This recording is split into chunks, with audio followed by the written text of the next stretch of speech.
Welcome to The Fight with Teddy Atlas, presented by Dynamic Striking. I'm Ken Rideout, joined as always by boxing legend and author, the great Teddy Atlas. Teddy, before I turn it over to you, I just want to remind people, I get a ton of questions about Teddy Atlas, working with Teddy Atlas. And I want to remind people that if you're interested in learning more about Teddy Atlas, no one will tell the story better than Teddy himself. Check out his audiobook on audible.com, Atlas, From the Streets to the Ring, A Son's Journey, Struggle to Become a Man. There it is. Check it out. And one more thing, if you like Teddy's style, check out Box Raw, the 36 collection, 36 minutes to make life fair. You can get one of these cool training t-shirts, look like a boxing pro with the number 36 on the back. Check it out. Support Teddy. Help us out. We appreciate it. Teddy, how you doing? Good. Thank you, Ken. I appreciate it. No, doing good. My son surprised us and came home. First time in 14 years that he was home, being that he works in the NFL. It's obviously you get no time off. So the first time in 14 years that he got home at a holiday. He came home for Easter with his wife and our grandson, his 3-year-old son, Teddy the Fourth. So it was really special to have him with us, with our whole family together, all my grandchildren, our grandchildren. And again, first time in 14 years that he's been home for the holidays. And listen, I love all you fans, the nice ones. Nah, you're all great. I know you have tough days sometimes, we all do. But listen, we appreciate all yours, and we always care about being transparent. I know I've cared about that my whole career. It's important. Obviously, being honest is something you're supposed to be, and straightforward. So I should tell you, I wasn't looking to be quite frank, but most of you all know my son has worked for the Raiders for the last 13 years. And you also know they brought in a new crew from New England, to a new GM, a new coach. And as often happens, when you bring in a new regime, they bring their own people, and that has happened. My son was released last week from the Raiders after 13 years there. After surviving 4 regimes, 4 administrations there, which is, from what people tell me in the business, it's pretty unheard of. My son's great. My daughter's great. I'm very proud of them. The GM was very, very gracious when they told him they were releasing him. They told him that, obviously it had nothing to do with him or his talent, his work, that they made up their minds.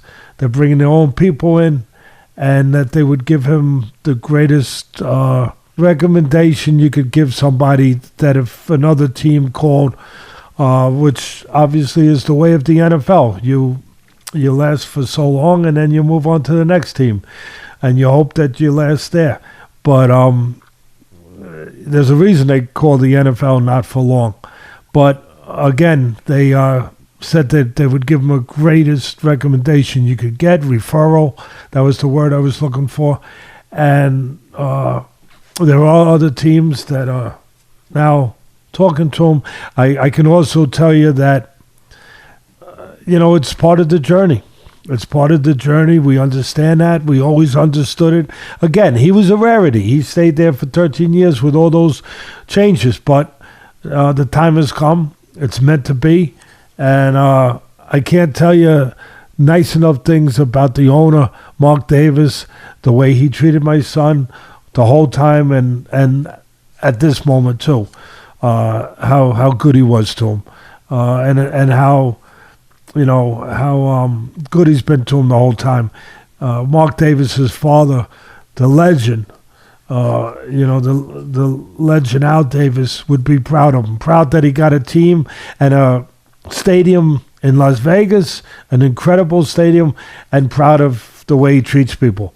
So we're on to the next chapter in our lives and in my son's lives. And again, there's several teams right now that are, talking to him, nothing will shake out until after the draft. I mean, the draft is the key right now. It's coming up the end of this month, and when that's over, that's when we're hoping that we'll find out where Teddy's next home in the NFL will be. He's got a great resume. He's got a reputation in the league as being what any father would wish that their son would have a reputation being. Reliable, trustworthy, and always coming through on what is put in front of him, and very good at what he does. Very good at what he does. Very smart and prepared. So we'll be on to the next venture. Yeah, for sure. And I know we have some NFL execs that listen to the show. So if you're out there and looking for a scout, I second what Teddy says. Teddy Jr. is a beast when it comes to scouting and work ethic. Like he said, Teddy said, 14 years, never catching a holiday with the family. Incredible dedication and commitment. And for the short period I worked in the prison back in the day, being the junior person, I know that feeling of working on Christmas, New Year's, Thanksgiving. It takes a ton of mental fortitude to get through that and miss out on those things. So I'm sure he's going to land on his feet. Good luck to Teddy Jr. And some team out there is going to be lucky to get him. Teddy, big weekend in boxing. Anytime the heavyweights are in action, it's the equivalent of the Super Bowl for boxing. The people were out in force. The tweet storms were incredible. You had your own, but everyone was involved. Everyone comes out for the heavyweight fight. And unfortunately, the undercard they put on was as bad as I've ever seen in terms of undercards for a pay-per-view. Look, we're all there for the main event, but it would be nice to get a couple even exciting prospects, and no disrespect to the people that were on the card, but I mean, come on, man, it was not good. But the main event, I thought, delivered. We got six round stoppage, six good. I thought it was six entertaining rounds, and then finally, Tyson Fury catches him with that uppercut. Dillian Whyte's kryptonite. It seems like every shot that has dropped him has been that uppercut. It's like he's never made the adjustment, and he got hit with a good one. Tyson Fury delivers on what he says he's going to do and knocks him out cold. I just saw today, as a matter of fact, Dillian Whyte says, when Tyson did hit him, he kind of shoved him down, which, as everyone knows, you're not allowed to push. But it was almost like a formality. He just kind of pushed him over, and Dillian claims that when he went down, he banged his head on the canvas, and that's what really knocked him senseless, which I'm not buying into the excuse, but it is true that when you fall back and snap your head back and it hits the canvas, that's when you can get really damaged, and it becomes really dangerous. Nevertheless, what'd you think of the fight, and what'd you think of the knockout and the punch, etc.? First of all, did you see footage that indeed showed that he hit his head and bounced back up? Because I didn't. I have not. And then ESPN missed the boat, because on that, being at the Bush, they should automatically take into account and foresee these questions. That we all saw him push him, but first he hit him with the uppercut right on the chin. We all saw him push him. The first thing they should have done, the director, everybody there, the talent, the director, all in unison, was, hey, let's see if his head hit. Let's see if the push actually is eventful. Because the push means diddly squat, unless, as you just said, it forces them to hit his head harder on a can. Otherwise, it don't mean nothing. It's got no relevance. It doesn't play into the picture here. But if he did hit his head because of that push, then maybe you could say a little something. But obviously, you're stretching it, you're reaching. The punch was the thing that did the damage. As punches do, when they catch a guy where he doesn't see the punch coming, which I think was the case here. But I would like to see the replay to see whether or not that even does come into play, so to speak. I'm sure Rob's working on it, but I'm looking for it too. So as you go, and I'll see if I can find it. And listen, first of all, I disagree with you a little bit, where for me, what saved the show was the knockout. Everyone loves a knockout. Everyone's happy. The sensational knockout. Everyone loves it, especially with heavyweights. But it was not a good fight. It was not a good fight. It became one-sided, became boring, and sometimes Super Bowls are overhyped. and they don't turn out to be what you would consider should be for a Super Bowl. Sometimes heavyweight title fights are overhyped, and they don't, even ones that sell 96,000 seats at Wembley Stadium, which is very unusual to say the least. They don't always turn out to live up to the hype or live up to the expectations. This did not. This was a failure in that area. They made a lot of money, but it did not live up to the hype. The knockout saved it. The first thing I say is, well prepared as Fury was and as good as he wound up looking, that's how bad Dillian Whyte was. Instead of talking about the push, what he should talk about is his lack of preparation for the style that he was going to deal with in front. His corner, everybody who gets paid, everybody who has a responsibility, everybody who's part of that effort, they did a lousy job. You don't like the truth spoken? Don't listen to the show, okay? Because they didn't do a good job. The fighter and everybody involved. They did not look prepared for what they were going to deal with. A 6'9" guy with a very long reach who can box. And when he chooses to. Now, he comes after you sometimes. Yeah, okay, you had to be prepared for that too. I get it. But he's also known to have the jab, to be able to stand on the outside and use that jab. And if you're facing a guy with those weapons, with those gifts of length and height, you have to have a plan. You have to have a strategy. How, if he decides to stay on the outside, how am I going to deal with that? They had no idea.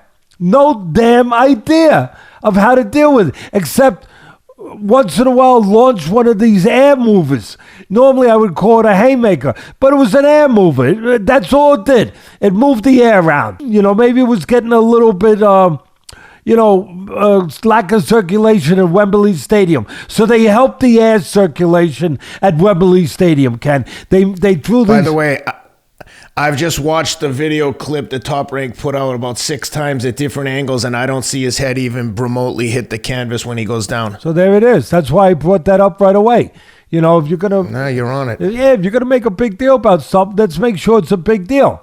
Let's make sure it's real. Let's go to court. Agree. Let's go to court and look at Exhibit A and say, okay, the plaintiff says that you pushed him and your push caused him to go back at a velocity greater than he normally would have went back and hit his head, and that's where he did most of the damage. Okay, here's and the Rob's uppercut. got it here, and there he goes. Okay. His head never even touched the canvas, not even for a split second. second. No, it looked like his shoulders hit first, so his back and shoulders. 100%. Yeah, so we can put that out of...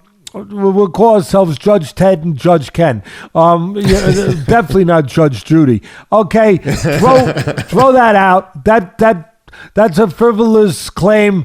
Bring the next case in. Bring in the next case. They're gonna say, Teddy. Next, they're gonna say he had a horseshoe in his glove, and his glove was loose. He was punching where the laces were, like he did against Deontay Wilder.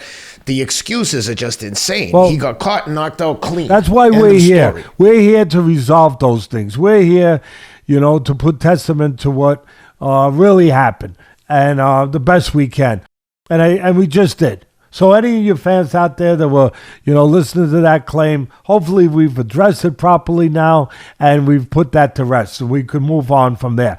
That was not the reason why he got knocked out. He got knocked out because he was not prepared in the way he should have been, and he got hit right on the chin with a right hand uppercut that he didn't see. All right, guys, want to take a minute to give a shout out to our newest sponsor, a product that I've been using for a while here.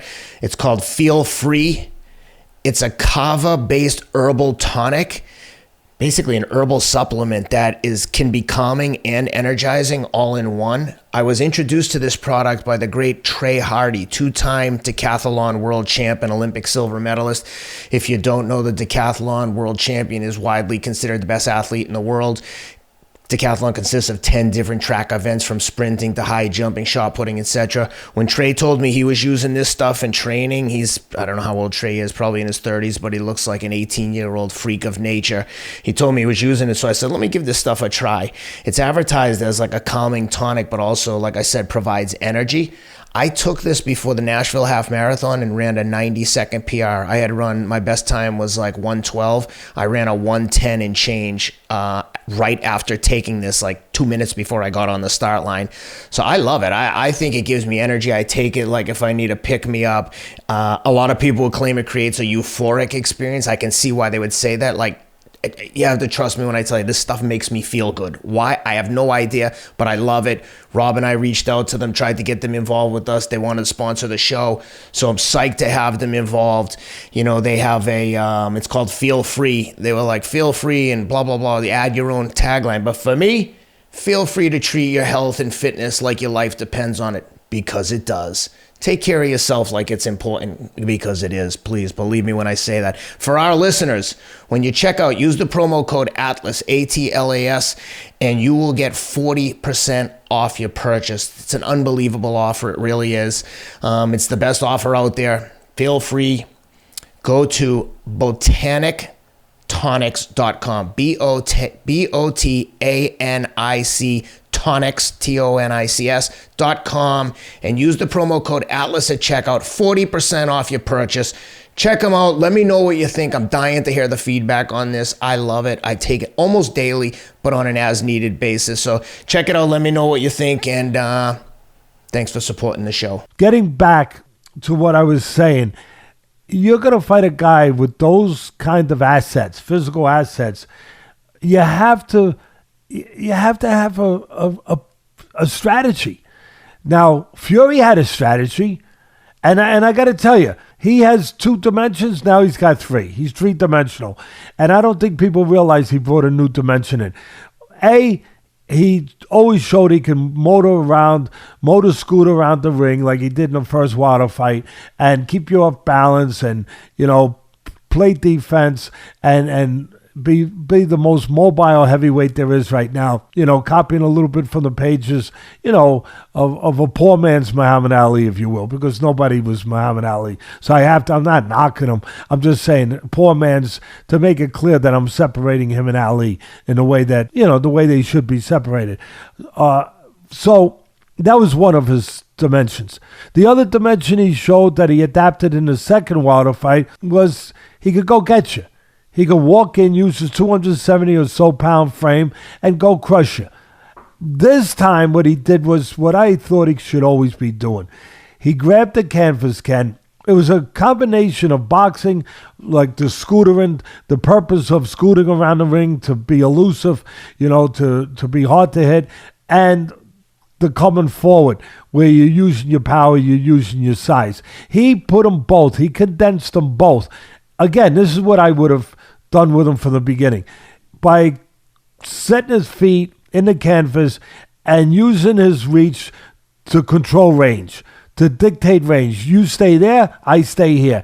And he's always got the advantage to catch you before you could catch him, before you could get into his range. And you have to go through a bad neighborhood to get into his range. And he's going to mug you. That's the style for a guy like Fury that I would have had from the beginning. And he adapted it. And to his and his trainer's credit, they did a good job with that, where it was a little bit of a different look. But you should have been prepared for it, because the potential was always there. Where, again, you come in 6 inches, he's going back 12. He's keeping you at the end of his jab, where you're going to be susceptible. You're going to be the victim if you stay there. You can't hit him, he can hit you. And then he's going to adjust and keep that range and continue to keep that gap, where it's always going to be dangerous for you to get to him. Always going to be an uphill struggle, if you will, to get to him, where he's going to be able to catch you as you try to do that. In other words, he's going to charge you for real estate, not money, but punches. You want to come in, you're going to pay 2 punches, 3 punches to come in before you could get to the big guy, to me. So he did that beautifully. What they did horribly, what they screwed up horribly, was any idea of how to deal with it. And here's the idea that was missing right from the beginning, Ken. You got to use a jab. When you got a guy who's dominating you with the jab, I don't care if his jab's longer. I don't care if it's better. Ask Mike Tyson what he did with taller guys that had longer jabs. He moved his head, got inside that longer jab, and he out-jabbed him with his jab. But you got to be taught that stuff. You got to be taught that stuff. And he needed to use his jab to nullify the other guy. If not nullify it, at least keep it under control. To at least keep Fury honest. He didn't have to have a better jab, but he had to have a semblance of a jab just to keep Fury from doing what he did. Controlling the outside. The way that he controlled it. Being the boss and being the king on the outside. Where he could control range and just make you a sitting duck. Just make you a victim.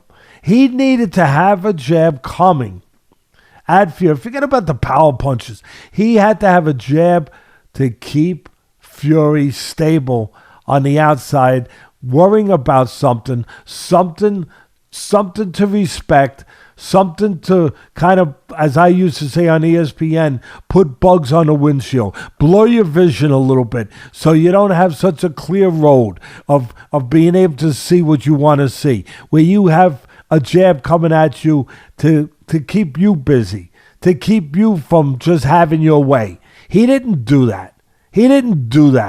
Every once in a while, he reached in with one of those haymakers, and it was embarrassing. It was embarrassing.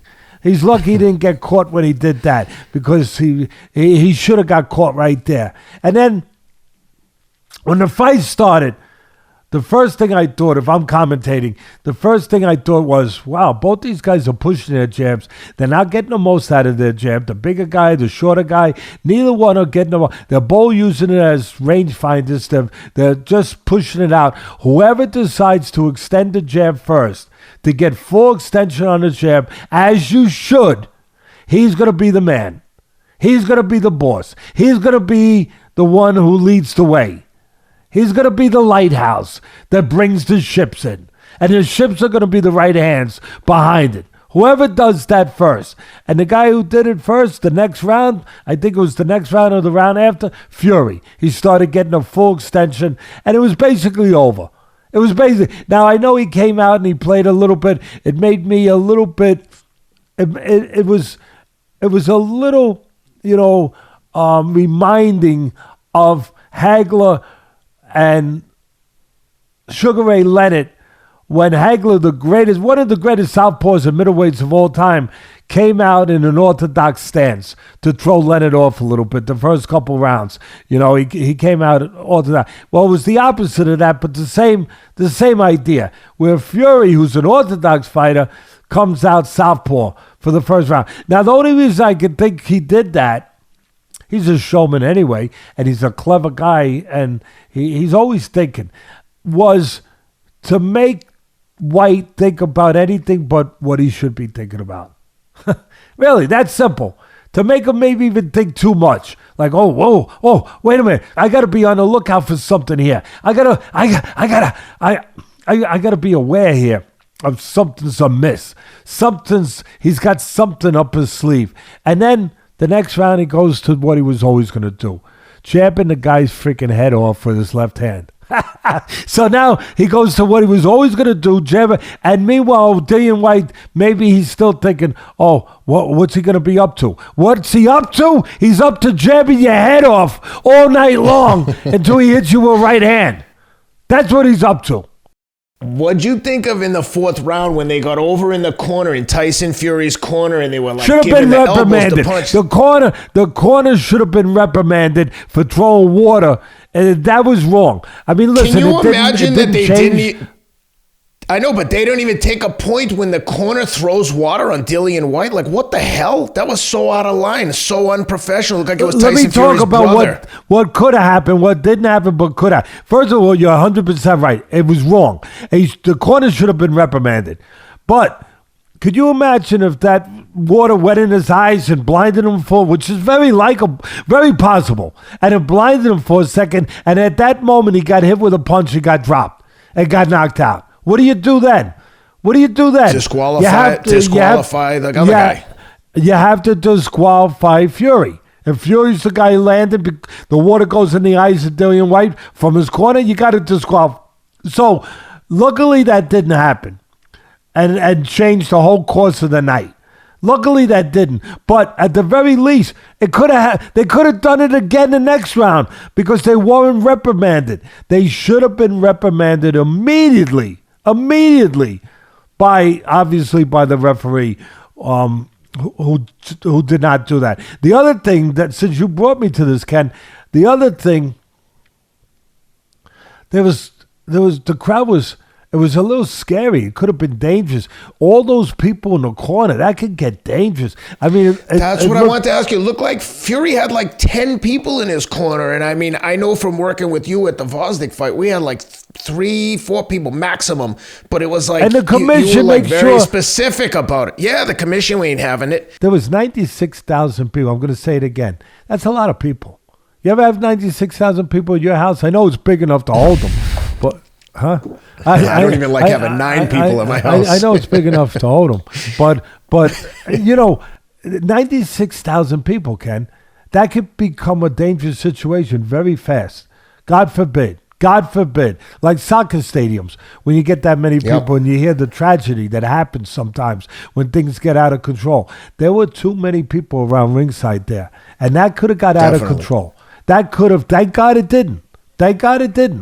But getting back to the fight, he did a brilliant job, Fury, of knowing the right fight plan, as I said, and controlling Whyte on the outside with his jab, setting the table, and then looking to eat with the right hand. Now, he was throwing, I'll tell you where it was genius, too. Genius.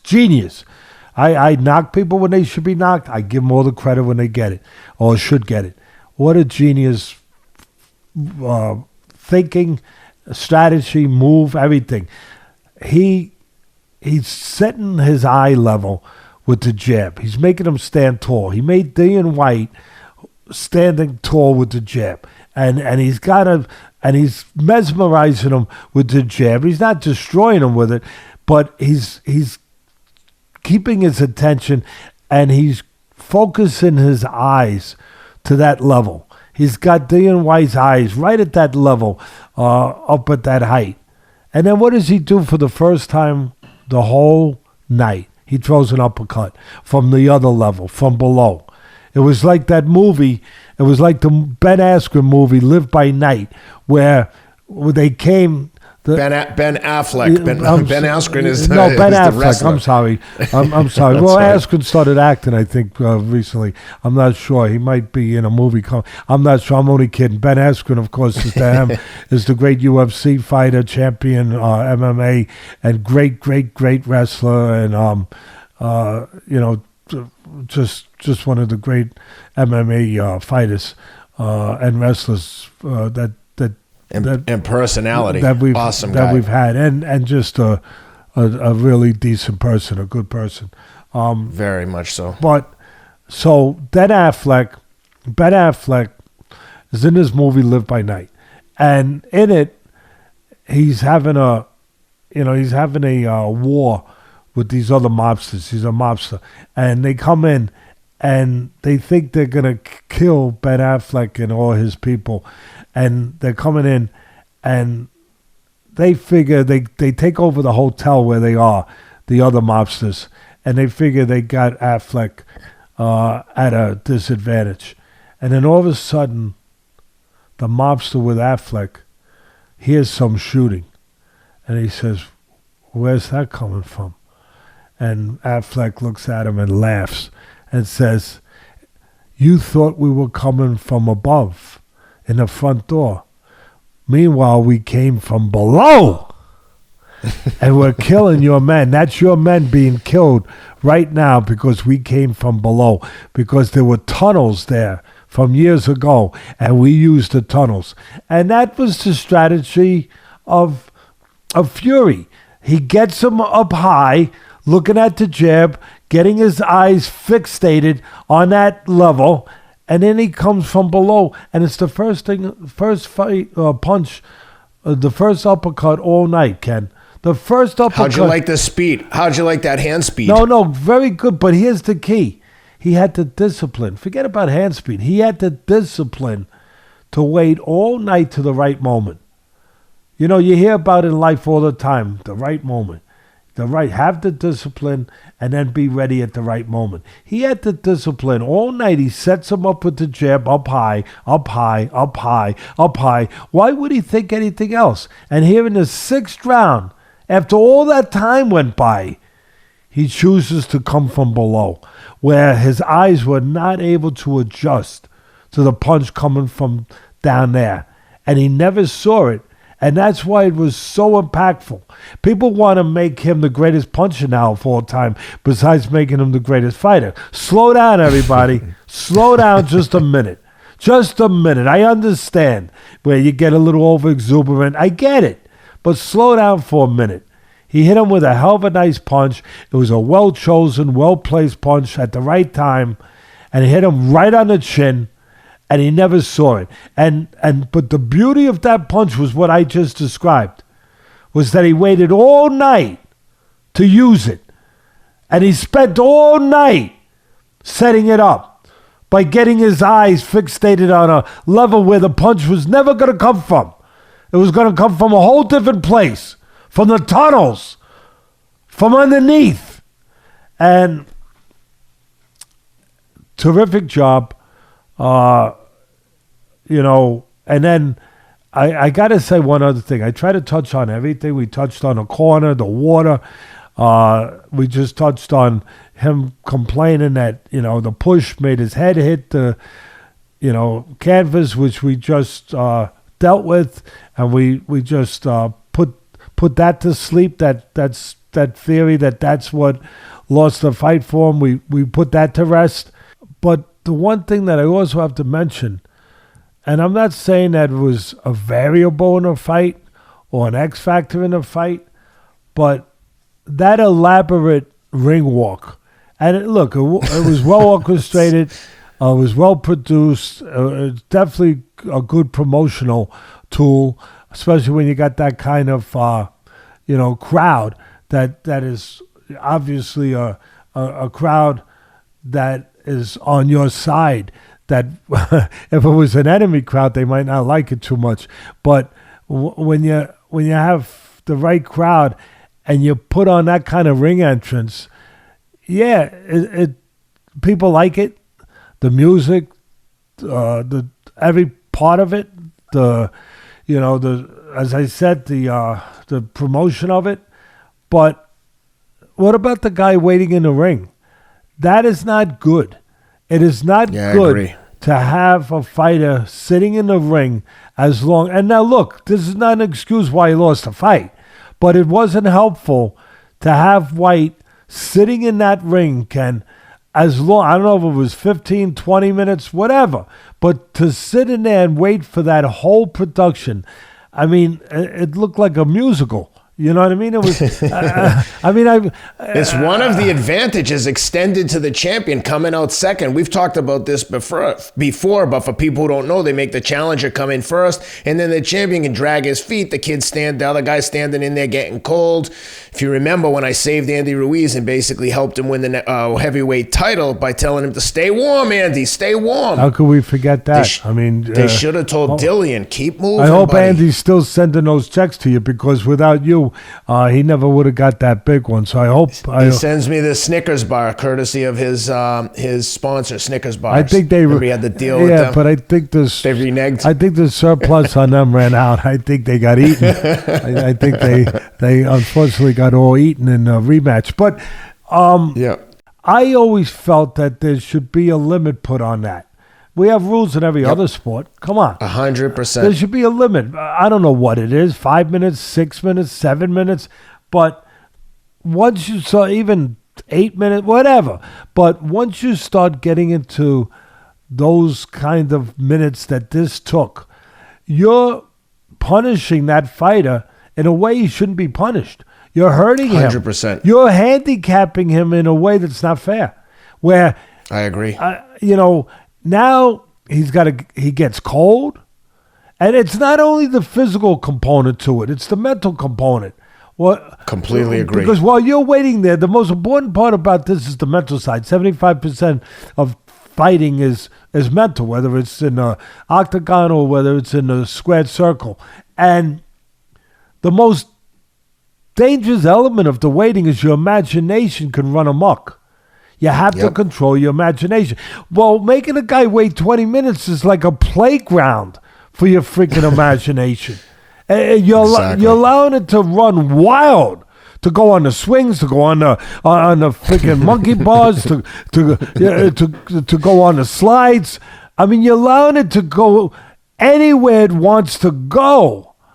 And I just know for a fact, being in this business, that it can be very hurtful to the guy who has to wait.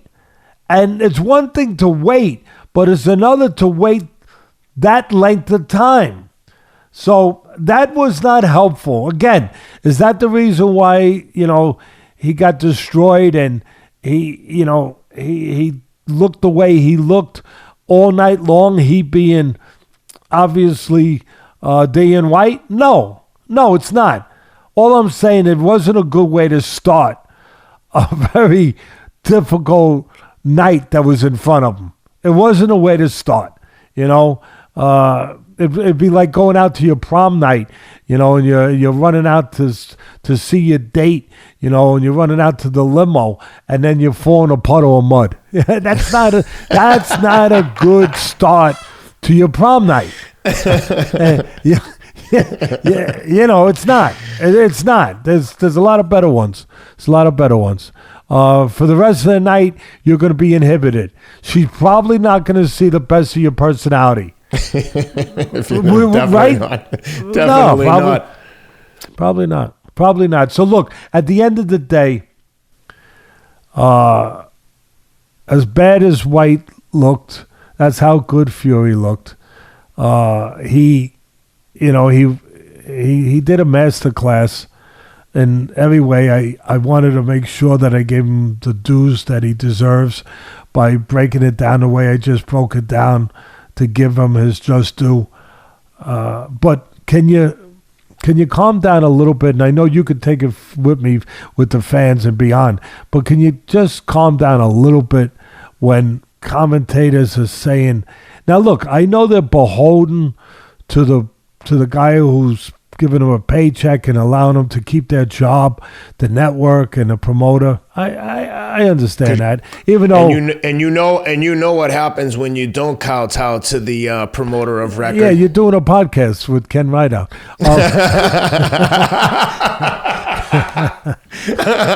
Okay. The Ken Rideout part wasn't necessary, but yes, you're doing a podcast. I don't mean it. I'm sorry. I just realized now how that sounds, and I'm sorry. I am, because I didn't mean it that way. I'm blessed to be doing it. If I'm doing it at all, I'm blessed to be doing it with Ken Rideout. How's that?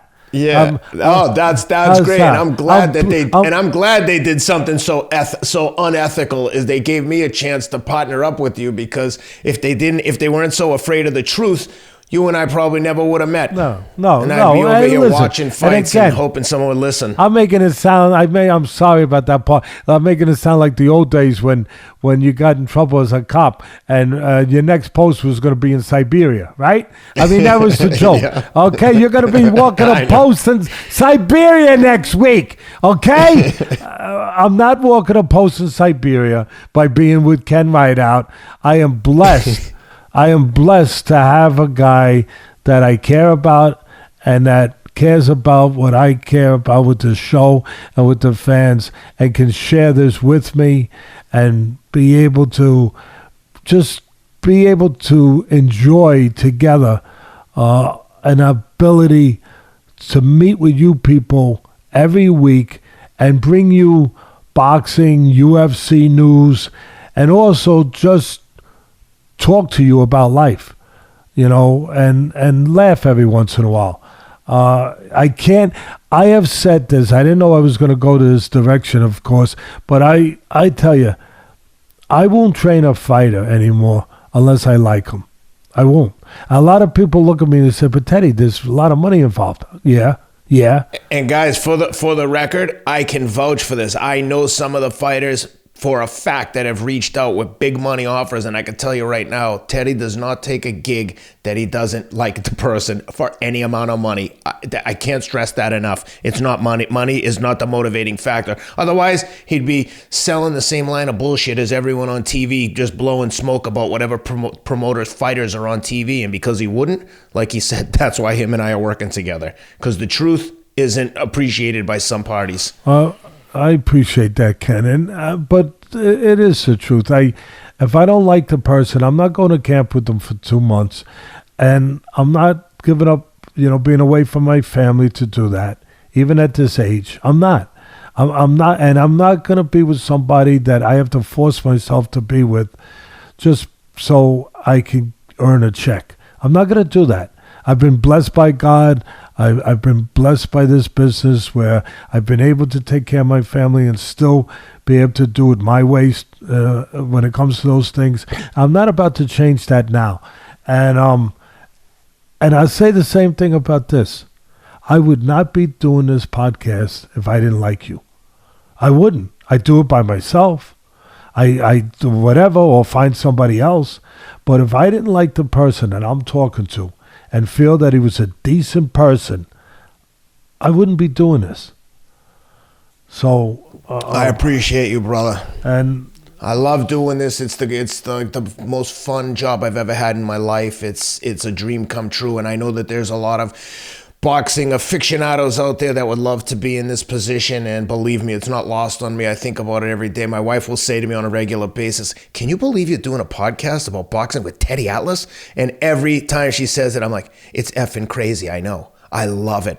And the other thing I'll say to the fans is when people weigh in and they're like, "Oh, Teddy doesn't like this guy, don't like that guy." Regardless of our feelings or Teddy's feeling about a particular fighter, I see it all the time. Like they doesn't like a black fighter or a Mexican fighter. I'm like, are you insane? He breaks down the fight about the fight. If you ask about someone's personality outside of the ring, then we're going to have an opinion on that. But the truth is the truth. There's no like bias towards anyone unless there deserves to be a bias. If they're a bad person, Teddy and I are going to say he's a bad person. But if they're good people and they're a good fighter, it's just the truth. There's no agenda here. No one pays us except sponsors and stuff that we promote on the show. We don't get paid by anyone to like promote or kowtow to anyone. And that's the beauty of the show, in my opinion, is that you're just getting honesty. Neither of us is looking for a gig.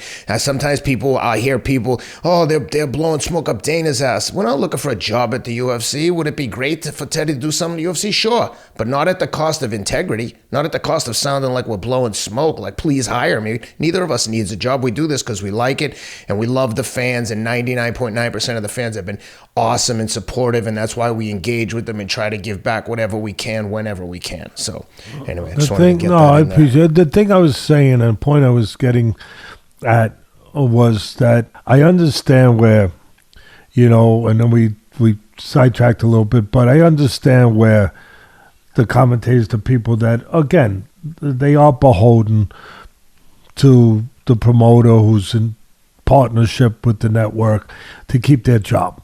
And, and they're influenced by that. There's no doubt about that. Some more, some less, whatever. Well, they've seen evidence of what happens when someone doesn't play that role. Well, but when you start hearing these guys, and I know the fans too, but the fans could do it because they're fans, they're fanatics. But when you're a professional, supposedly a professional expert on that particular vocation, and they are. But to start immediately saying right there, because the climate was such, and that Tyson Fury is the greatest heavyweight of all time, did you forget about a guy named Ali and Joe Louis, and Jack Johnson, and Rocky Marciano, and forget about the size. We're not talking about size because all of that obviously adjusts with the era. All of that changes with the era. From years ago, the football players, baseball players, and fighters were smaller. Human beings, athletes, they were smaller. They didn't have some of the training elements and technology and supplements that they have today. And on the whole, they were smaller. So we're just talking about the greatness of the fighters and part of George Foreman. I mean, I could go on and on. Joe Frazier. I mean, just go on and on. Prime Mike Tyson. Mike Tyson. I forgot about him. How could I forget him? Mike Tyson, Sonny Liston, Larry Holmes. Like I said, I started with Ali and Joe Louis. That's not a bad start. And you talk about that. Part of what goes in to the judgment of that greatness is longevity, who they fought. Now, look, I know you can only fight who's around in your era. And he's around in a pretty forgiving, is that too strong? A forgiving era? I shouldn't say forgiving. But Tyson Fury was around in an era that was pretty good to be Not around. very deep. Yeah, I mean, conducive to being a top heavyweight if you're a heavyweight. He was around in that era. He was, and he is. And he's benefiting from that. But he's also benefiting by how good he is. And he's terrific. He's the most versatile heavyweight that's been around for a hell of a long time. Technically sound, dimensional. He can do so many things, brilliantly smart, and a brilliant promoter. I will put his name with Ali here without it being blasphemy. Where I say he promotes, he makes you think of Ali as a promoter. His greatness is that great. It outshines everyone else by that much. So, yeah, he's a genius. And I give him all the credit. He's the best heavyweight there is right now, as I said, in all the ways that I just said it. But to say, you want to say he's the greatest British heavyweight? Okay, go ahead. I'm not gonna go nuts on that. But to say he's the greatest heavyweight in the history of a sport that's been around longer than any other sport in the world, with the names that I just finished throwing at you, I mean, and not only were they around again, you can't control the talent of your era, but these guys were around where they fought talent of different eras. That's how long they were around, where they actually tapped their toe into the pool of talents from other eras, other decades. And Fury hasn't done that. He hasn't been asked to. He hasn't, who knows how long he'll be around, because he said he retired, and now all of a sudden it's great. That's another great thing about a guy like him, where he's unpredictable. You gotta give it to him. He announces the day before the fight he's gonna retire, and then in the ring he announces his next fight. That's pretty magical. That's pretty special. And I know we're gonna get to that. And also I want to say, look, I was wrong. I said that Dillian Whyte, and I know there's people out there waiting for me to say this, so I'm going to make sure I do. I was wrong. I said Dillian Whyte was going to be competitive in this fight, and he was far from it. He was a lot of things, but he wasn't competitive. I did say, though, that Tyson Fury would win the fight. Matter of fact, my exact words was, I can't go against Tyson Fury. He's the best heavyweight there is right now. And, I just, after all that he's done, coming off the floor and everything else, I can't go against this guy. And even in his life, coming back from suicidal thoughts, problems with alcohol and substance abuse, being that depressed, and coming back from that, and not only surviving it, but excelling, thriving, becoming the best in the world in what he does, and world famous and world rich, and an example, a real example for people to follow, to remember that no matter how low you get in life, no matter what happens, how depressed you get, how down on yourself you get, you can come back. That it's not as bad as you think it is at that moment. You can come back. You can come back and make things right. Make life fair. Make life right for yourself again. The only way you can't come back is if you give up. But if you don't give up, there's a lot out there that still can be in store for you, that you still can achieve, you still can discover. So this man is a great messenger for people that have been down in their lives. Just like George Foreman was great for people over 40, 50 years old. The Geritol crowd, he used to call them, where he would remind people. He won the world title at 45, I think, against my fighter, Michael Moore, 44, 45. He reminded people that, being over 40, it's not too late. Being close to 50, it's not over. You still can achieve your goals. You can still achieve and reach your dreams. You're not old until you give in and say, yeah, I'm old. That's exactly right. You're only there, like you said, you're only done when you quit. If you don't quit, you're still in the fight. I posted something on Instagram the other day. Joe Rogan posted a picture of a 68-year, I think the guy was 70, but he started jiu-jitsu at 68, and he was getting his black belt under a legitimate black belt world champion. And all I could think was like, man, if people we're so conditioned to think that you're getting old because everyone says you should be old. I feel like as young as I've ever been physically. And if you genuinely convince yourself that that's how you feel, it's never too late to do anything. Get in shape, get a black belt, whatever. You're in control of your own destiny. Be a better father. Be a better parent. Yep. Be a better spouse. Maybe God forbid something happened. Maybe you were away for years from the raising of your children, right? Yep. Maybe that, and you think, oh, it's too late now. I haven't seen my kid in 10 years, 11 years, whatever. Now he or she is grown up. I missed all those. It's not too late. Yeah, you did miss all those. 100%. But you're not going to miss the rest unless you say you're going to miss the rest. Unless you allow yourself. You know what the biggest problem for people is? Ego. They let their ego get in the way, and they're like, it's been so long. Put yourself out of the equation, and I guarantee if you had a friend who was describing this situation, I haven't talked to my kid in 10 years, here's what I should do. You would tell that friend, pick up the phone right now and get the ball rolling in the right direction. The worst thing that could happen is they tell you they don't want to see you and you're in the same position you're in right now. The best thing is they leave the door cracked open, and now it's up to you to break it down and prove that you've made a mistake and you're willing to move forward, regardless of what the topic is. You would tell, if you were debating or contemplating doing something and you described it to someone else or someone described it to you, you'd probably be the first one to say, take the first step. That's the hardest one. Once the body's motion, body in motion tends to stay in motion. It's basic physics.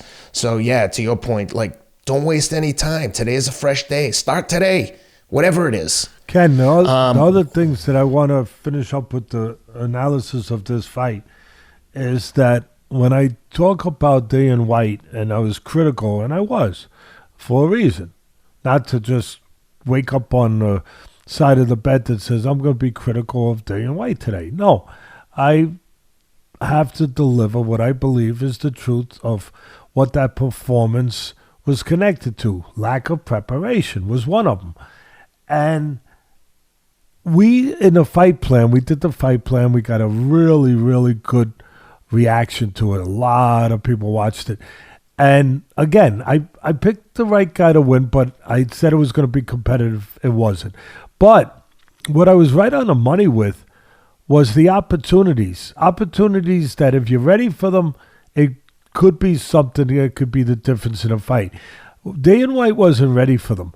But it was shown throughout the night, Ken, where Fury reaches in to grab you after he finishes his 1-2 sometimes, or when you start to get close to him. He reaches in to grab you. And when he does, for that split second, 1 second, half a second, that 2 feet that he moves forward to grab you with that hulking body of his, there's susceptibility. There's vulnerability. There's an opportunity to catch him. There's a hole. And if you're ready, you drop down, you hit him with an uppercut. You take a half a step back. You make him fall a little bit more. You catch him a left hook, a right uppercut. But that opportunity was there. But Dillian Whyte wasn't prepared at all for it. At all for it. And That was blatant.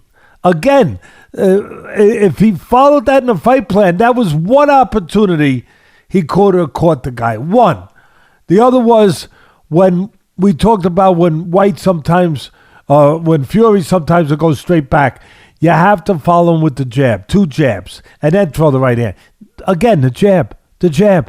No jabs. No jabs to close the gap. No, just big win makers to try to get there, hoping to get there, hopelessly against hope to get there because it doesn't make sense, because it doesn't work, because the physics of it, the technology of it, it's not there.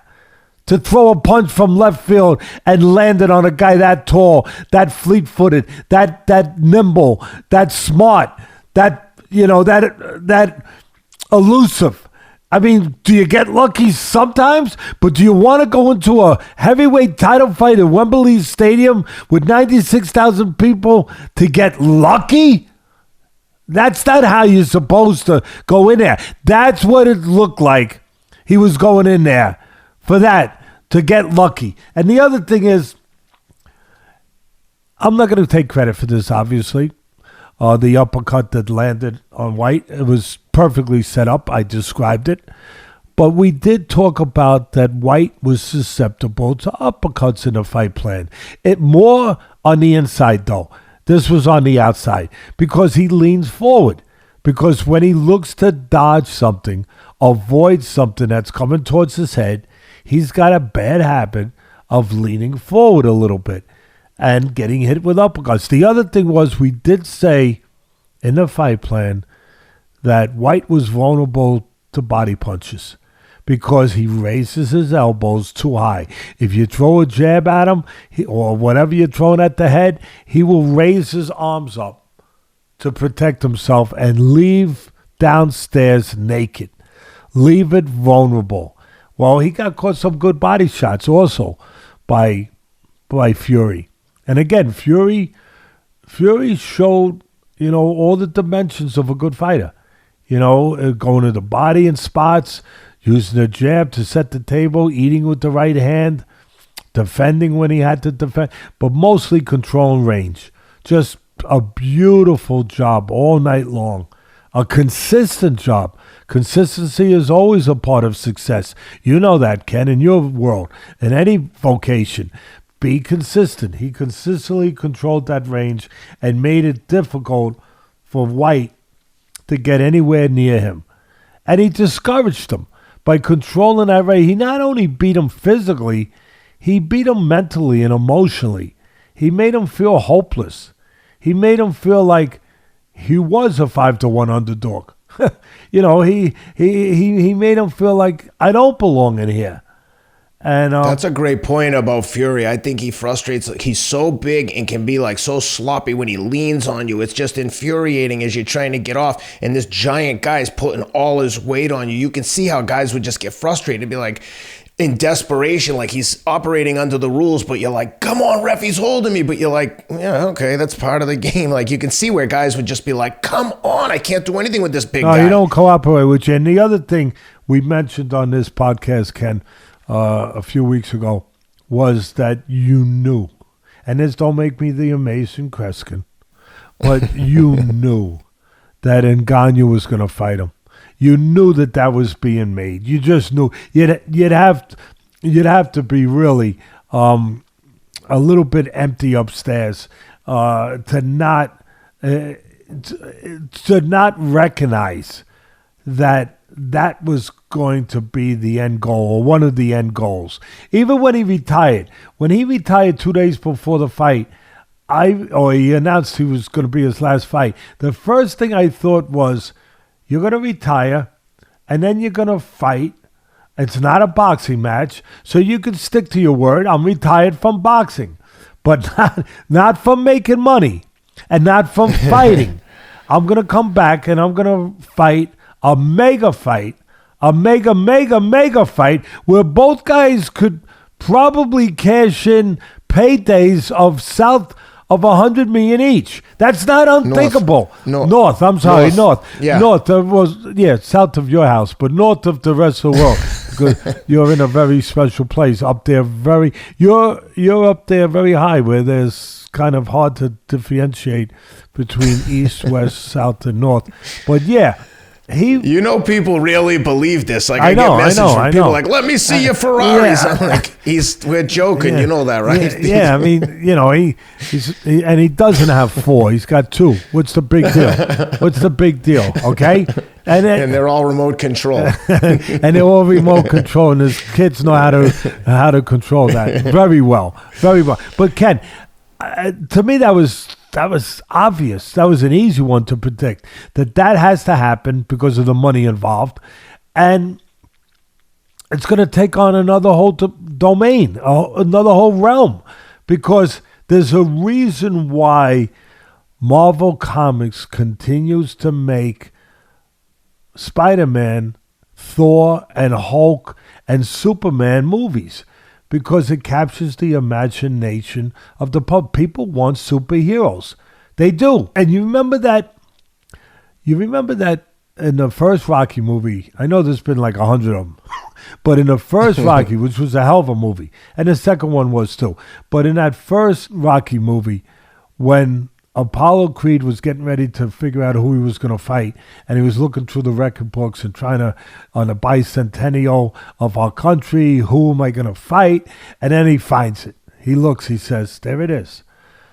I'm going to fight Sylvester Stallone, not Sylvester, I'm sorry, Rocky Balboa, Rocky. The Italian stallion. That was the key. The Italian stallion. And then he says to his promoter, he turns to his promoter, and he says, Apollo Creed versus the Italian stallion. It's a damn monster movie. Sounds like a damn monster. and people love Godzilla. They love monster movies, and they can't get enough of them. They can't get enough of the superheroes. It captures the imagination of people. It entertains people. People want to allow their imagination to run wild. They want the opportunity. Give them something. Give them a runway, like an airplane needs a runway. Your private jet, for example, right? It needs a runway to take off.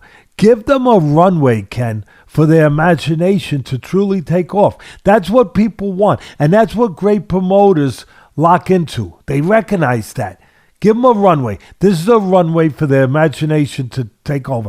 You got Ngannou, the UFC heavyweight champ, big, massive, strong man who can punch like hell. And you got him in there with the heavyweight champ of the world, Tyson Fury. It's a monster movie. It's a monster movie. It's going to make monster money, but it's not fair. It's not fair. And I know that... No, I agree. It's not fair. And I know Rob's going to, when we get done with this, Rob does such a magnificent job where he'll put clips out and grab, certain topics that I said something, and he'll put it out there. And it's one of those topics is going to be, it's going to be a great extravaganza. But it's not fair. You know why it's not fair? 100%. Yeah, because it's not. It's like saying, okay, we're going to fight you, but you got to put your hands behind your back. And people will say, Teddy, what are you talking about? What am I talking about? Listen, it's an age-old question. Who's better, the boxer or the MMA fighter? Everybody is always in search of that. But until you make the rules where both of them can use their skills in that octagon or in that ring, it's not fair. And look, I've been in business almost 50 years, Ken. And so my sport obviously is boxing. But I've gained a great respect for the UFC, the same. And for the fighters and for the people that do this and the code they live by. Just like the boxers in my business. I have a great respect for all of them. But to say that that's a fair way of finding out who the better man, the better fighter is, when you're going to take one that can go and use all his skills, all his acquired skills over 20 years, or whatever it is that he's been 15 years, that he's been fighting with the amateurs, with the pros, that he can go in there and box and do everything that he's obviously been trained to do. And then you're going to tell the UFC fighter, or the MMA fighter, that, hey, You can't grapple. You can't use jiu-jitsu. You can't go to the floor. You can't grab the guy and pick him up. You can't elbow. You can't kick. You can't do any of that. But we're going to find out who the best fighter is out of both of your sports. No, you're not. No, you're not. The boxer's going to win. The boxer's going to win because it's his realm. It's his domain. You're tying the guy's hands behind his back. You're taking away the skills that he needs to be at his best. And I don't want to hear it where they say, well, they're going to use the MMA gloves. What? So what? You know what? Good chance that Ngannou, as much as I love him, as strong as he is, as much as he's improved, and he has, and he's terrific, and he's a terrific human being, giving hope to his people of the Cameroon with his title. He's a great human being. Not everyone does that. I applaud people that do that use their success for more than themselves. That's what makes them a champion. That's what's great. And that's part of what's great about Tyson Fury, that he gives hope to people that have been depressed, that have been had problems. All of that is true. And I acknowledge all of that. And I applaud all of it. But when you say, oh, we'll make it fair now because we're going to give him the MMA gloves, he might never land, he being Francis, he might never land a punch where those gloves are even relevant because he's in there with a guy who's been a boxer and has been taught and has spent his whole career and life being taught how to avoid punches from top fighters. Fury's really good at being evasive. Top fighters. He's going to have a good chance of avoiding a punch, whether it's got a 10-ounce glove or whether it's a bare fist. He's going to have a damn good chance of avoiding that because of his acquired skills and his calmness in that environment that he's been in since he was a kid. And Ngannou doesn't have that advantage. His best skill levels are also he's great, he's athletic. When I was in the ring with him in Vegas, you were there, and he asked me to train him for one day, and I did. I was overwhelmed by his athleticism. A guy 6'5", 260 pounds of nothing but steel, muscle and steel, could throw a kick. You have to see him in person to appreciate how fit he is. He's incredible. Could throw a kick above your head. Well, guess what? Yeah. He ain't going to be throwing kicks. He ain't going to be allowed to do that. He's not going to be allowed to use that athleticism to its fullness, to its extent that he should be allowed to use. He's not. He's not. He's going to be handicapped. So, but at the end of the day, what is the great equalizer? Money. He's going to get well compensated. Look, does that mean he has no chance at all? I'm not saying that, but I'm saying the odds are greatly stacked against him because of what I just described in a proper way. But again, 100 million for each guy, that might be a big underestimation. It might be 150. I don't know. It could be 200 million for each guy. I mean, because again, the people will buy into it. Especially if they get someone like the Saudis to pay a huge site fee, which is probably what's going to happen. Someone's going to pay a ton of money to get that fight into their venue. Yeah, I mean, it's everything. Back in the day, Ken, what was the greatest promotional entertainment thing on the planet? It might have been Ringling Brothers and Barnaby Circus. Really, everybody wanted to go there, see the elephants, the tigers, the lions.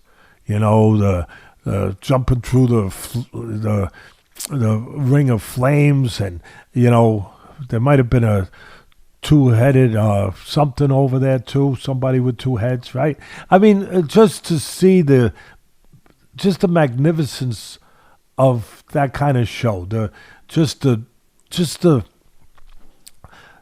largeness, I mean, of that kind of show, of all the elements that attracted people. And that's what they're putting on. I'm not calling it a circus, but it's got the atmosphere of a circus. It's got the attention that a circus you would want us to get, that a circus gets. It's got all those elements, and they're smart to go for it. I mean, you just knew that it was coming. Yeah. You knew it was coming. When I saw them both in the ring, I couldn't help but to think of our friends at Athletic Greens, because Francis looks like a genetic freak in there. I'm telling you, when you see this guy without a shirt on, a 6'5", 265, ripped, and Tyson Fury, who's certainly not winning any, he's not a threat to be on the cover of Men's Health anymore. It has nothing to do with his fighting prowess, but his physique. It's not like Francis. And when I saw it, I said, I text Rob, I said, looks like Francis is taking his Athletic Greens. And while we're talking about it, just a quick shout out to our friends at Athletic Greens. Go to athleticgreens.com, use the promo code ATLAS. They'll send you 10 free travel packs with your first purchase. Again, I take this every single day. I credit it with keeping me healthy through 2 bouts of COVID, shoulder surgery 8 weeks before the Boston Marathon. I rebounded quickly. It's one of the elements that I credit with keeping me healthy through everything. Athletic Greens, please check them out, athleticgreens.com. Use the promo code ATLAS for 10 free travel packs with your first purchase. But I'm happy for Francis, Teddy, as you know. And look, we love Dana White too. He's a friend of ours. But at the end of the day, I hope Francis gets every dollar he has coming to him, and his agent. Well, he's got a very smart agent. His agent, Markel Martin, friendly with us. It's very smart. They've stuck together. They've done a great job. And again, he deserves it for me, just being the human being that Francis is. He can't get enough money from me. Get as much as you can. And Fury for that part, because they both risk themselves in their business when they get in that octagon or in that ring. They both put themselves at risk. As I said for years on ESPN, when you get in a ring, there's a chance you're getting out of that ring with less of yourself. So for that, you should get paid. For nothing else. Just for that alone, you should get paid as much money as you can get. And it's gonna wind up happening. There's too much money for it not to happen. It's gonna be interesting. It's gonna be a spectacle. Going back to, I always use the analogies, right? With movies. Go to The Godfather, the second Godfather, when Hyman Roth was talking to Michael Corleone, and they were talking about their new venture into building hotels and casinos in Cuba. And Hyman Roth said, "We're going to be bigger than U.S. Steel." We're going to be bigger than you, Michael. We're going to be bigger than U.S. Steel. Ken, they're going to be bigger than U.S. Steel with this. And another movie, the Rocky, what was it, Rocky 2 or 3 or 4 or 5 or 6 or 7 or 8 or 9, I'm not sure. But one of the Rocky movies where Rocky had to do that exhibition with Hulk Hogan, right? Yep. For me, if you want to give real credence to saying it's fair, really fair, in my estimation, at least give them 1 minute of one round where Francis is allowed to grab him and pick him up in the air over his shoulders. Francis might be able to do it. As big as he is, he might be able to. If Rocky can pick up Hulk Hogan, I think Francis could pick up Fury. And just one. Do you ever see him pick up? Shaq? Francis just grabbed Shaq and picked him right up.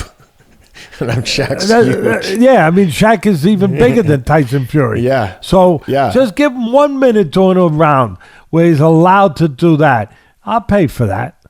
I'll pay for that, And for the fans out there that want to see when that flick, that little video where we were in Vegas and I was in a ring, showing them some things. Francis, they should see when you were in the ring with him. Talk about athletic greens. Let me tell you, people, he was in there sparring with Francis. The only thing that saved his life might have been athletic greens. Oh, one other thing. His legs. His legs. He used those legs pretty good. He used those legs pretty darn good. Who was the great comedian? I think it was the great Richard Pryor, I think, that once said that he was shadow boxing with, I think it was either Ali or Joe Frazier. I think it was Ali. He was shadow boxing, and then Ali started putting his hands up, whatever, and then he said to himself, "Legs, don't fail me now." yeah, that was Richard Pryor. That's what Ken was saying when he saw. He got in there, he was feeling good. He was feeling good and everything. Exactly. And then all of a sudden, Ngannou gets in. And he gets in there, and, you bend down low to get through the ropes. And then he started to straighten up and go up and up and up and up. And Ken looked up and, "Legs, don't fail me now." Francis, such a nice guy. After we were clowning around, throwing punches, I just shot in to try and take him down, and he grabbed me just loosely in a guillotine, and he just put it on for a second. I swear he could have ripped my head right off. I was like, "Oh, tap." That guy is on top of being a world-class human, is also just so athletic and big. It's just, when you see someone like that in person, it's jaw-dropping. I mean, he's a freak, an absolute freak, and he works as hard as anyone. And that's the key, is when you have all those gifts, like a LeBron James, they work so hard on top of being that gifted.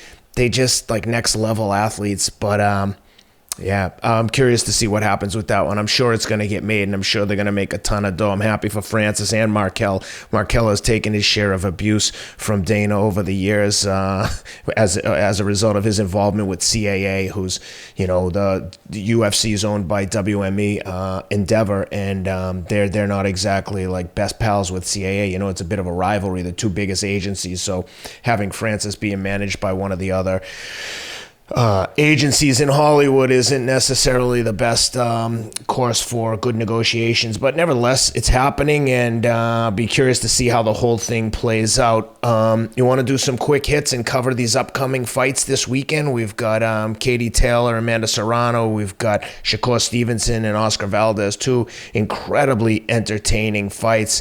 If Rob could put some time on the clock, we'll rattle through some of these and give a full breakdown of the fights, obviously, next week. But I'm looking forward to these fights as much as any fight. I mean, I'm a huge Amanda Serrano fan with her. I did a interview one time in Brooklyn with her on a radio show, and she's just the nicest girl. She really is just a sweetheart of a girl. And Shakur Stevenson is obviously one of the top, along with Oscar Valdez, top up and coming prospects. So, man, this is going to be a good one. I wish they weren't both on at the same time, but we'll have to watch one of them on tape delay. But I'm going to watch them both.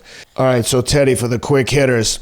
Assuming Oleksandr Usyk beats Anthony Joshua again, how do you see the Fury-Usyk playing out? Do you think that Fury is genuinely retired, or do you think he'll want to unify all the titles? Because obviously Usyk has the majority of the belts other than the WBC. He's going to make so much money, Fury, in the Ngannou fight, the event, if you want to call it the mega event, the extravagant mega event. He's going to make so much money in that. I don't know if he's got his legacy intact.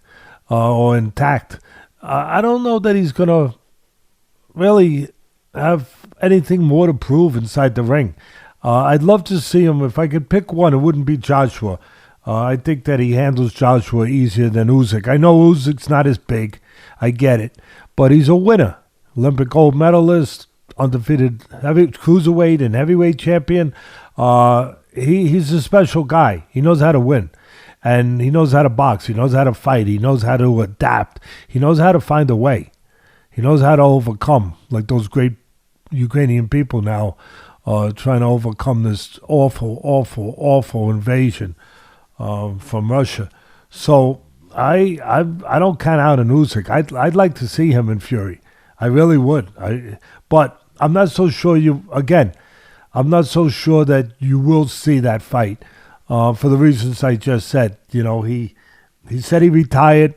he could keep his word now. He could come back and fight Ngannou and say, I didn't break my word. I retired from boxing, but not from, making money and not from, fighting on the whole. This is a different brand of fighting, a different dimension of fighting. So I think at the end of the day, that's up in the air, whether or not you're ever going to see that. But I think he beats Joshua hands down. And I think that, that chin of Joshua's that has been broken like your mom's china has been broken a few times. I think that it would get broken again. But again, even though he's smaller, Usyk would be a little bit of a different challenge. Fury said on an interview with Joe Rogan that the toughest fight he's ever had was Steve Cunningham, and I'll never forget watching that fight in the afternoon on a Saturday because I didn't know Tyson. Yes, and he said that he couldn't do anything with Steve Cunningham. He was fast and slick. Everything he tried. If people go back and watch Tyson Fury on Joe Rogan. With that being said, if Usyk gets through Joshua, and they did fight Fury and Usyk, how do you think that fight plays out? That's a tough one. I mean, again, it's easier to pick Fury. He's the easy one to choose. Just go with him. He's undefeated. He's not only beaten everybody in the ring, he's won the fight outside the ring with his life, as I talked about earlier, overcoming depression, overcoming substance abuse, overcoming suicidal thoughts. The guy knows how to win too. He knows how not to in any way give in to defeat. It'd be hard. He's a big guy. He's very versatile. Fury, very dimensional. It'd be hard to pick against him, but this is one fight. I give it some extra thought about maybe picking against him and maybe going with the big upset with Usyk. But one of the X factors and variables here is obviously the war that's going on in the Ukraine. How long will Usyk be out of activity? Where he'll be out of the ring for how long? I think I saw something that said he's out of the country now and back in training camp for Joshua. I think I'll confirm it, but assuming I don't know he is. If he is, then he's got to get past Joshua again, which I believe he will. But after going through what he's going through, it's kind of like what I talked about Fury. He's made so much money. He's accomplished everything for his legacy. He's done so many things. He came back from the brinks of death, and in the way that he was thinking about death, thinking about ending it. He's come back from that. He's done so much, Fury. You start to think, what more is there? It can start to have a toll on you that you've been through all of that journey. Well, it can have a toll on you to go through a war with your country. And, and then say he beats Joshua and you're still the heavyweight champ. Does he have enough left? Does he have enough desire in him? Has the war impacted him? Has it changed his outlook? Where he says, you know what? It's not worth it anymore. I want to just be with my family. I just watched the country get attacked and get destroyed in many ways. Buildings, people killed. I don't want to have any more to do with fighting. That's possible. I remember one of the greatest movies I ever saw, Man on Fire, with Denzel Washington, where he's talking in there when he wants to come back and go after these people. And he talks to the guy that was with the co-star, Christopher Walken. And he says to him, I need your help. And Christopher Walken says to him, because they were both guys that, did the jobs they did. They went out there and they fought people. And he says to him, but Gracie, I don't want to, I'm done killing. I don't want to do any more killing. And he said, okay, just get me what I need. And that comes a time when, we're not saying literally, figuratively, you're done with that part of your life. You're done with killing. You're done with fighting.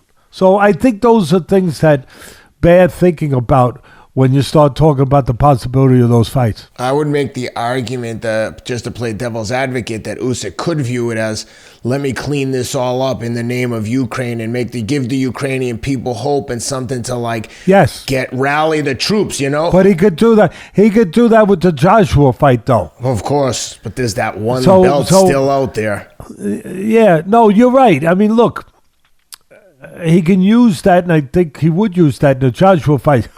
But you're right. He could use that to unify all the belts, to say this is to bring hope.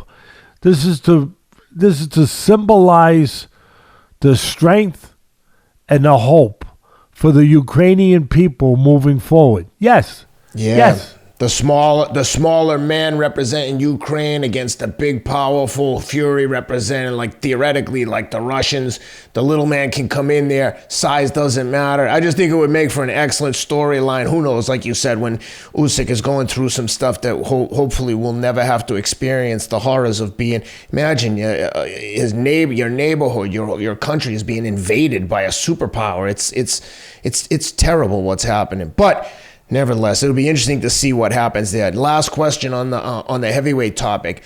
Hypothetically, if Fury were to get the winner of Usyk and Joshua and to win, do you rank him in the top 5 heavyweights of all time? People have been flooding us with questions about where do you rank Fury in terms of the greatest heavyweights of all time? I don't think you can put him in the top 5. But make him the greatest British heavyweight, no problem. Obviously, better than Lennox Lewis? Yeah, I think so. I mean, Lennox Lewis was terrific, but he obviously wasn't undefeated, and he was, he was a gold medalist from the Olympics. Lennox Lewis, terrific heavyweight, terrific person outside the ring, inside the ring, everything. Originally from Jamaica and raised in the UK, I believe. And spent time in Canada, Jamaica, Canada, and UK. And Jamaica, Canada. You're right. Listen, you want to make him the Lennox the top UK heavyweight champ of all time, if you can do that. But then I think that Fury would succeed that. Fury would succeed him and take that place with what he's done. He's undefeated. He's fought everybody except, well, put it this way, let him go beat Usyk. Really, let him beat Usyk, and then I can start thinking about not the greatest of all time, but I could start thinking maybe I let him into the top 5, maybe, because the greatest of all time, you're talking about guys like Joe Louis, Muhammad Ali, George Foreman, Jack Johnson. I mean, come on. And then you get to Larry Holmes, and there's just so many of them. Joe Frazier and Mike Tyson. My goodness. Mike Tyson at his prime, obviously. So when you're talking about that, there's longevity involved there. Some of these guys, I know you can only fight the guys of your era. I talked about that earlier. But he was around. Fury was around in a pretty good era to be heavyweight. If you're going to be heavyweight, he was around in a pretty good era. It's kind of like if you're going to be a farmer, you want to be around when the soil is fertile, right? When there's good soil, and the soil is fertile right now to be a top heavyweight. It's fertile, so you can grow your corn. You can grow your produce, and he's done that. But there were other eras where the ground was not as fertile to grow your produce, where the heavyweight division was a little tougher. And some of these guys I mentioned, not only were they around during those eras, but they ventured into other eras. They were around that long. They ventured into other decades of other fighters. So to make him greatest of all time, no. I mean, I just don't see that that being practical or even responsible right now. I think that's we're getting over exuberant, we're getting caught up, we're getting intoxicated by the moment. But when you sit back and you look at the guys that you have to look at when you're going to put together that list, I think that you calm down a little bit and the emotion goes away a little bit. You see it for the way it needs to be seen. That's great. I think we've covered everything on that fight. Let's talk about the fights coming up this weekend. Rob, get a fresh 3 minutes on the clock here. First up, I want to talk about, I'm dying for this fight, Shakur Stevenson and Oscar Valdez. Man, this is a good one on paper. What do you think? Yeah, listen, style-wise, I probably had my druthers. I'd rather watch Valdez, a little bit more fan-friendly. I'm taking nothing away from Shakur. Matter of fact, I'm giving him a compliment because he's harder to hit. He's a more overall dimensional fighter, more buttoned-up fighter. He's got less weaknesses than Valdez. So I'm actually giving him a compliment. He's not as fan-friendly because he's harder to hit, because he's not as vulnerable. It's quite friendly.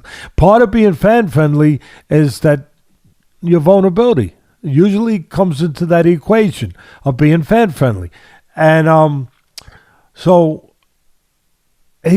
for me, he's not the most exciting guy to watch, Shakur, but he is if you're a student of the game.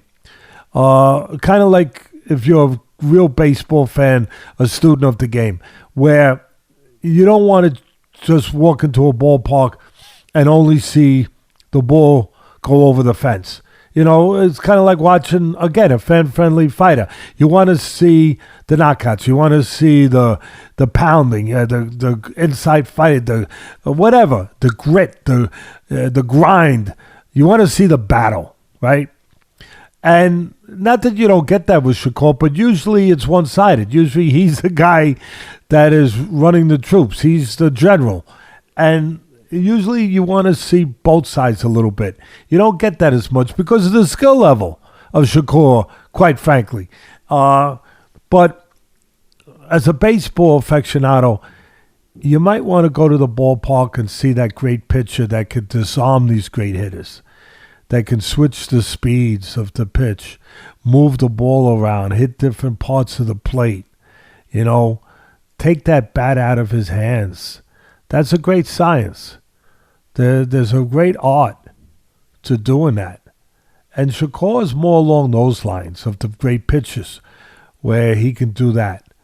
And at the end of the day, if it was one factor that I will base this on, who's going to win the fight, it's the fact of who gets hit less. That's Shakur. You know, his defense is better. His all-round game is tighter. He can do, other than be a big puncher, you know, he gets your attention, though, and he goes to the body pretty good. But he's pretty complete package. I don't know if there's anything he can't do. How about this line, Teddy? For the guys at my bookie, Shakur Stevens is minus 610 plus 455 on Valdez. I mean, at that price, I think you have to take Valdez, right? I'm not. I didn't think it happened. You're right. But I think the guy who's going to wind up having his hand raised. Listen, the reason I touched on defense, Valdez been on the floor a few times. I know he's undefeated. Yeah. And listen, it speaks to his great heart. He knows how to behave like a champion and get off the floor and do what he's got to freaking do. Win. It speaks to his great character. But that's one of the reasons why I'm going with Shakur on what I just said. Overall, his skill sets, but his defense is better. And then just before we get to the Serrano-Taylor fight, I just noticed on my bookie, they've got a line on everything. I love these guys. Tyson Fury, minus 500. Francis Ngannou, plus 250. Yeah, listen, Tyson Fury is probably going to win the fight if it's boxing rules. Forget about if they make you wear MMA gloves. He might not put a glove on. You know, like the old saying, He might not put a glove on him. He being Francis Ngannou might never put a glove, so it don't matter how big or small the gloves are. What matters is the rules. If he's not allowed to grapple, he's not allowed to put his hands on him, he's not allowed to kick, he's not allowed to use elbows. He's, it expected to be a big line like that because he's expected to be second best when it comes to the striking of a guy who's been doing it his whole life. It's really not fair to be quiet. But listen, they get well compensated for it, and there'll be people that think Francis has a chance. And listen, I will not count him out, but it's gonna be an uphill battle. He's gonna need some help. Yeah. Okay. Let's talk about last one. Katie Taylor, Amanda Serrano, Madison Square Garden. I think it's the first time ever that women have headlined a sold-out show at MSG for any combat sports, including the UFC. And like I said earlier, I'm a big fan of Amanda Serrano, but who doesn't like Katie Taylor? I mean, you've never read a story about her outside of the ring. All she does is show up and lay her whole life on the line to get the win. I've seen her a few times fight in person, and man, she delivers. So two really good people going at it. What do you think? Well, we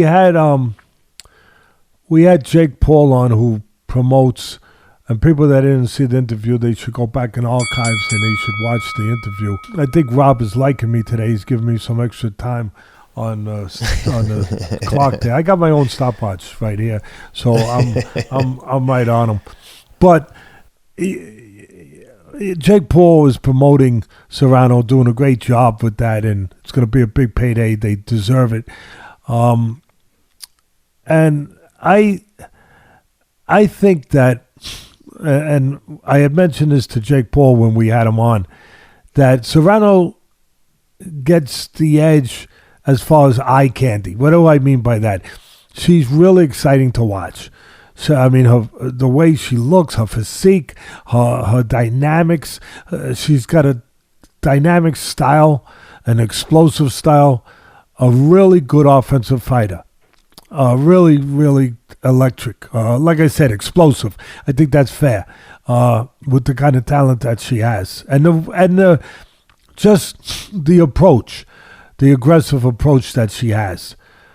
But Taylor might be better in the defensive part of it, as I talked about, Shakur being better than Valdez in the defensive part. She was a terrific amateur, Katie Taylor. I called her fights for NBC. I did 4 Olympics for NBC. I think that was my last Olympics. I think it was in London, and she represented Ireland. She won the gold medal. I think she might be the all-around package. She might be a little tighter. As far as, maybe not from the offensive side as much, or the explosive side as much, or the punching side, power side as much, but as far as just everything, from the elusive abilities, the boxing abilities, the technical aspects of it, she might be a little more buttoned up and just a little more dimensional in that ring. Here's the X factor, though. She's got a lot of miles on the odometer that you hear me talk about a lot of times, breaking down fights, where, there's some wear and tear. She's been around. She's had a lot of fights. I mentioned the Olympics. She had a lot of amateur fights. Serrano doesn't have that kind of possible wear and tear or miles on the odometer. She might be fresher. Nobody's talked about this, but I look at it, she just might be a little fresher as far as that goes. And that could be a big difference in this fight. It really could be for Serrano. At the end of the day, though, until I know that she's a little shop-worn, Katie Taylor, which I'm hinting towards that there's a possibility, until I know it for sure, I'll go with what I always go with, who I think is the more complete fighter. And I admire them both. And I'm glad that they're making this kind of money. But I'll go with Katie Taylor by decision. All right, well, the line on that for the guys at my bookie, I think it opened with Katie Taylor a slight favorite, or if nothing else, dead even. Now they've got it Amanda Serrano's minus 140, plus 120 on Katie Taylor. Yeah, listen, I could understand that. The style, the eye candy, as I said, the explosive approach, the power, the offensive ability that Serrano brings to this match. It's all there. It's all there. And it's there for her to be a favorite. And being a little fresher. I can see that. But Katie Taylor knows how to win. Serrano does too. But Katie Taylor has been in many, many situations. Unless, as I said, the possibility that she's a little more shop-worn that I know. I think between counterpunching, boxing, using the ring, all the things that make up, her style, her package, if you will. I think that she'll call on all of that to try to get this win. This is gonna be an exciting weekend. Well, I've got an interesting side story for you. I'm going tonight. Have you ever heard of a gospel R&B singer called BB Winans? He has a sister, Cece, BB and Cece Winans. They're like really famous gospel / R&B singers. Anyway, I see this guy. He's maybe a little bit older than me, and I see him running all the time in the street. And the other day he stopped me. Hey, what's up, man? I just wanted to see who you were because we see each other all the time. And I was like, oh, thanks for stopping. Turns out he's this famous singer. So he saw me this morning. And you're this famous, don't leave that part. I won't leave it out. And you're the famous podcaster. Go ahead, continue. Yes. Continue. So two famous people. I need fake Sinatra music. Two famous people meeting in the night. Strangers in the night. When I tell you, I don't see 5 people running when I run here typically. In LA and New York, there'd be hundreds every day. But in LA, you used to see mountain lions. You don't see them no more. Thank goodness. Nope, no more mountain lions. So I see him, and we always and they knew you too. The mountain lions knew who you were. That's why he left me alone. They were like, "Oh, that guy's not worth it. We'll get an easier target in LA. Someone else. We gotta leave that guy alone. The next guy on the trail's gonna roll over. This guy looks like he might defend himself." So this guy, BB Wine, super nice guy. We've talked a few times. So today he said to me, "Hey, my friend is in town singing at the Ryman Theater. Do you want to go with me?" I'm like, "Yeah, sure." I didn't know who it was. He goes, "Do you ever heard of a woman called Gladys Knight?" I'm like, "Yeah, I have heard of her." He's like, "Yeah, that's my friend. Come on, we're gonna go watch her show, and then we'll have a drink with her after the show." I told my wife, she was like, "Oh my God!"